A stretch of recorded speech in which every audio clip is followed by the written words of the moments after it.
Segala sesuatunya tentang Panji Gumilang, termasuk juga yang menyatakan dirinya mengaku sebagai Tuhan. Waduh. Bukan cuma ngaku wali kutub kalau Panji Gumilang, bukan cuma ngaku wali kutub, wali Majedub, wali Majnun atau wali-wali apa. No, tapi mengaku Tuhan. Panji Gumilang. Karena begitu banyak juga jenderal-jenderal yang menginginkan aset-aset tersebut jatuh kepada kelompoknya.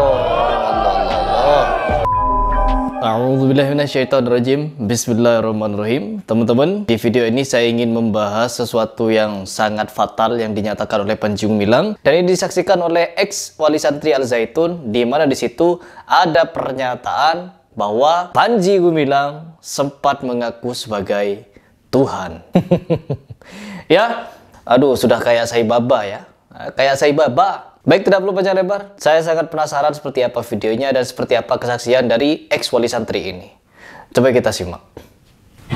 Assalamualaikum warahmatullahi wabarakatuh. Waalaikumsalam warahmatullahi wabarakatuh. Bismillahirrahmanirrahim. La haula wala quwwata illa billah. Asyhadu an la ilaha illallah wa asyhadu anna Muhammadar Rasulullah.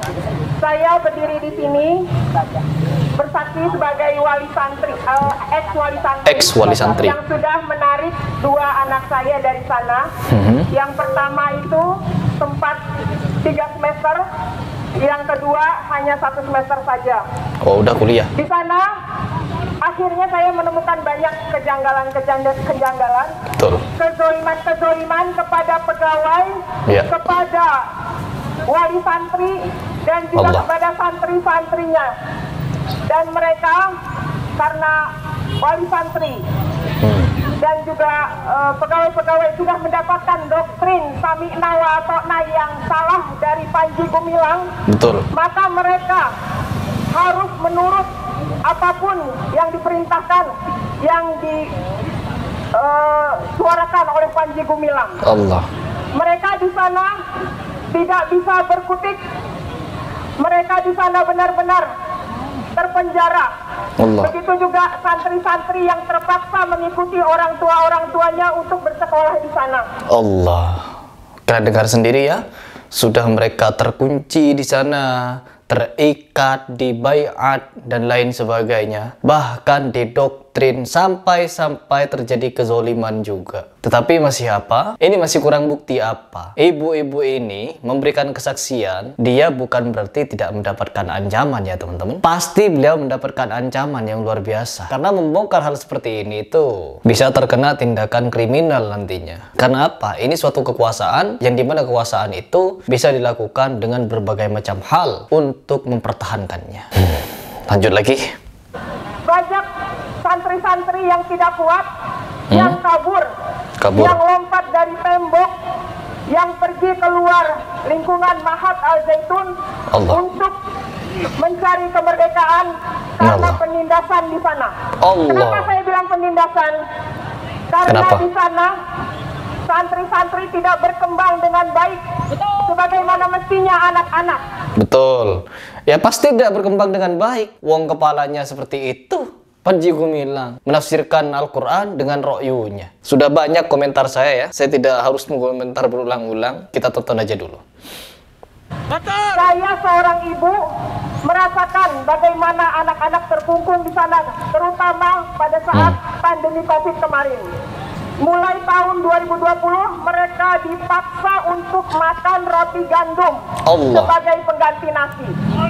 Padahal di situ area persawahan ya, lahannya 1.200 atau 12.000 saya nggak tahu. Pokoknya seluas itu lahan. Tapi kenapa masih seperti itu? Dan juga ada pidato di mana Panji Gumilang sempat menyatakan kurang apa santri ini? Kalau kurangan nutrisi kita bisa nangkep ikan, kita bisa daging, kita bisa ini, bisa itu. Tapi faktanya apa? Ini kesaksian dari wali santri teman-teman. Mereka seolah Panji Gumilang seolah mengharamkan nasi. Kenapa? Karena jika ketahuan makan nasi, anak-anak akan dihukum. Anak-anak dimarahin karena makan nasi. Sedangkan gandum yang diimpor saja, gandum yang tidak berkualitas, yang dicampur dengan kacang tanah dan lain-lain. Jadi anak-anak di sana sempat kekurangan gizi. Anak-anak di sana sempat menjadi korban karena tidak diberikan gizi yang seharusnya didapatkan pada masa pertumbuhan. Dan ini saya buktikan dengan pergi ke dokter ahli gizi. Kemudian juga dengan memakan roti gandum tersebut disinyalir juga menghambat kesuburan anak-anak perempuan. Allah. Anak saya yang perempuan yang nomor 2 sempat mengalami penundaan menstruasi, begitu juga teman-temannya. Sejak makan roti gandum. Dan ini sempat saya konsultan kepada dokter ahli kebidanan. Sedikitnya banyak referensi juga yang mendukung tentang hal itu. Di sini banyak sekali wali santri yang mengeluh juga karena dipaksa membeli sejadah seharga 1.500.000. Betul. Ini yang saya sebutkan kemarin ya, beberapa video yang lalu sudah lama, bahwa saya sempat di DM orang yang ada di Al Zaitun memberikan informasi kepada saya bahwa harga itu sejadah adalah 1.500.000. Allah. Saya membeli sejadah harga 100.000 sudah top. Sejadah saya 100.000 top, lembut dan enak buat sholat. Ini 1,5 juta terbuat dari kain apa, Panji? Ya, Panji, dari kain apa itu? Disulam pakai emas 1 gram. Na'udzubillah. Lanjut. Sejadah 1.500.000 yang kualitasnya tidak lebih dari seharga 250.000. Pemerasan yang terjadi di sana tidak hanya kepada diri sendiri, tetapi juga dipaksa untuk membayarkan sejadah untuk orang tuanya, untuk juga mertuanya dan juga saudara-saudaranya. Allah. Astagfirullahaladzim. 3 juta, 4,5 juta. Satu orang bisa jadi 3 kali lipat ya. Berapa itu keuntungan? Ini tercatat, katanya ada 8.000 santri di Al Zaitun. Taruhlah yang beli 5.000, yang 3.000 gak usah dihitung. Satu orang 1,5 juta, 10 orang 15 juta, 100 orang 150 juta, 5.000 orang. Berapa itu? 1 M sudah. Waduh, keuntungan dari jualan sejadah, Panji Gumilang bisa MM-an teman-teman. Kurang pinter apa Panji? Pinter minteri orang. Allah, sudah tua. Manusia model apa ini? Saya ikut sakit hati nontonnya ini. Lanjut dulu. Sejadah dibuat untuk saf sholat berjamaah yang berjarak. Hingga saat COVID sudah selesai pun mereka masih melakukan sholat yang berjarak. Entah mereka melaksanakan perintah dari mana. Dan di sini saya begitu merasakan sekali pada saat Panji Gumilang terkena kasus pelecehan yang dilaporkan oleh saudari Kartini, yang saya sendiri ikut serta mendampingi Kartini ke Polda Jabar pada tahun 2021. Saya sendiri sempat bertabayun kepada almarhum Pak Rukyal Basri, yaitu suami Kartini. Ya, di samping ini juga teman-teman, ini buktinya sangat valid ya. Di mana saksinya ada, korbannya ada, bahkan sampai ada rekaman suara, di mana rekaman suara ini bisa kita simak bersama-sama. Ya, tapi saya mau menyimak agak geli ya teman-teman. Saya agak geli buat menyimaknya. Jadi begitu ya rekamannya ya. Allah. Sekarang coba kita lanjut untuk mendengarkan penjelasan dari ex wali santri Al Zaitun ini. Yang ternyata adalah orang dekat Panji Gumilang. Di situ Rukyal Basri membeberkan segala sesuatunya tentang Panji Gumilang, termasuk juga yang menyatakan dirinya mengaku sebagai Tuhan. Waduh. Sudah mengaku sebagai Tuhan di sana, diceritakan oleh almarhum Rukyal Basri. Allah, ngaku Tuhan. Bukan cuma ngaku wali kutub. Kalau Panji Gumilang bukan cuma ngaku wali kutub, wali majedub, wali majnun, atau wali-wali apa. No, di atasnya Nabi. Tidak mengaku wali, tidak mengaku Nabi, tapi mengaku Tuhan. Panji Gumilang. Allah. Berarti salah tafsiran saya ya. Saya kira Panji Gumilang itu tidak mau bermain khurafat. Ternyata tergelincir khurafat juga. Ngaku Tuhan. Allahu Akbar. Gila ini ya. Ngaku Tuhan ya. Ya Allah. Yang orang tuanya masih menyekolahkan anaknya di Ponpes Al Zaitun, segera keluarkan. Ya meskipun Panji Gumilang mau mengaku Tuhan, ya paling nggak nyampe 10 atau 20 tahun lagi dia sudah Karena usia, kematian pasti datang kok. Kalau Tuhan kan nggak bakal mati. Lanjut. Setelah saya tabayun juga kepada almarhum Pak Rukial dan juga Kartini, saya juga mendapatkan bukti-bukti voice note. Panji Gumilang bersama Kartini, juga satu video pendekatan antara Panji Gumilang dan Kartini. Allah. Namun bukti-bukti tersebut saya heran ya, di Polda Jabar tidak cukup untuk menyeret Panji Gumilang ke ranah pidana. Hebat. Saya heran, ada apa dengan Polda Jabar? Ada apa? Ada apa? Bukan hanya itu, juga program pengkoleksian uang. Koleksi uang. Yang dihimpun melalui yayasan-yayasan sosial di sekitar Jabodetabek hingga Jawa. Saya tahu persis ketika melihat profil dari WhatsApp grup orang tua wali santri memajang profil yayasan-yayasan sosial.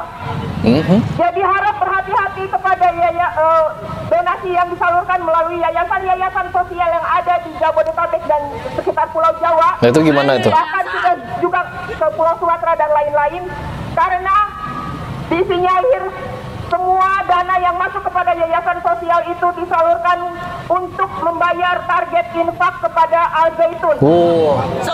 Kepada Panji Gumilang. Karena semua titah perintah itu adanya dari Panji Gumilang. Betul. Semua tidak berdaya. Saya sudah pernah mencoba menghubungi orang terdekat Panji Gumilang, yaitu Abdul Halim, Abu Sabit, tapi tidak digubris. Program Jamas 300 juta, saudara-saudara. Makanya mereka gencar mencari dana lewat yayasan-yayasan sosial. Gila. 300 juta harus diselesaikan dalam kurun waktu 3 tahun. Sebelumnya adalah 20 juta. 20 juta tidak seberapa dibanding dengan 300 juta. Sampai yang bekerja di yayasan-yayasan sosial hanya punya rumah dipetakan, tapi bisa sanggup mendanai 1 bulan 7 juta. Gila. Itu baru istrinya. Suaminya juga 7 juta. Jadi saya juga menduga ada dugaan pencucian uang yang mengalir kepada Al Zaitun. Ya. Dan semua ini yang patut dipersalahkan adalah Panji Gumilang. Ya, Panji Gumilang. Pernah ini saya bahas bahwa Panji Gumilang ini adalah kepalanya. Apabila kepalanya tidak beres, maka semuanya tidak beres. Semua badannya tidak beres. Makanya isinya harus keluar.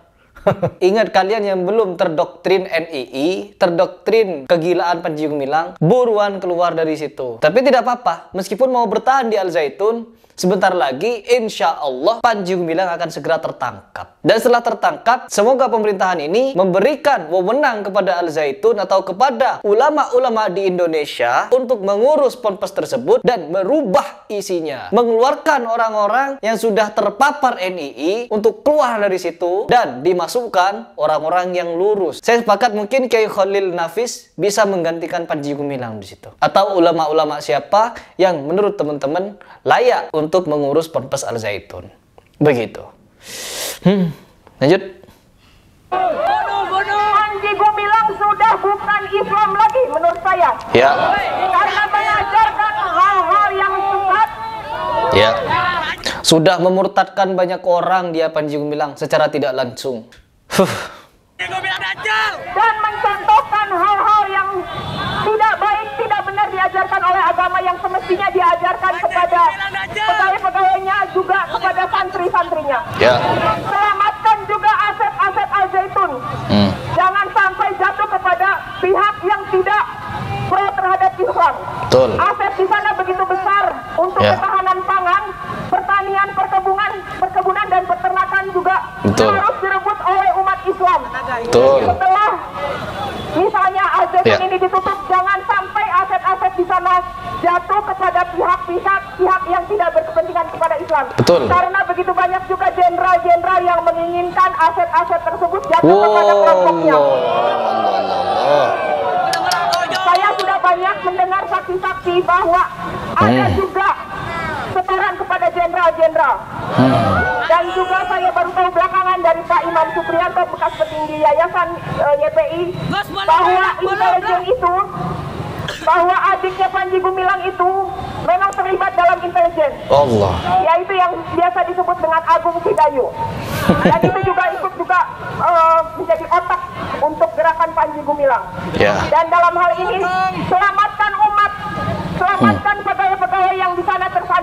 Wajib. yang di sana tersiksa, terzolimi oleh tuntutan Sami'na wa Ata'na oleh Panji Gumilang. Ya. Selamatkan santri-santri yang tidak berdaya, yang sesungguhnya tidak ingin disekolahkan di sana. Betul. Silakan teliti bahwa sejak saya juga menarik anak-anak saya, banyak santri-santri yang pindah berguguran. Selain juga karena tidak sehat, mereka juga memang tersandra dengan pendidikan yang tidak bermutu. Kuliah di sana, kuliah hukum juga tidak bisa lulus dengan ijazah. Silakan, teman-teman saya banyak di sana yang bersekolah hukum tidak bisa mendapatkan ijazah. Allah. Jadi harus diusut tuntas juga institut yang berada di sana.